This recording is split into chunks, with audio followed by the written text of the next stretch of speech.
হালকা ধরে দেখান বুঝার রে বুঝার করে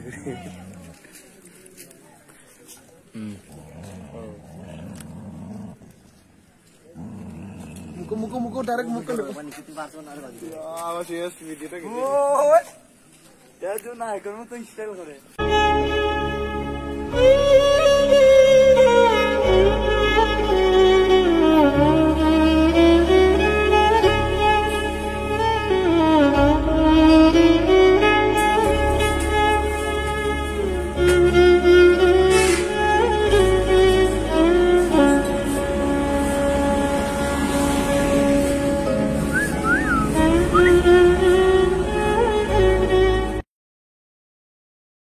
ক্ষমতা চিরদিন থাকে না, বুঝছেন?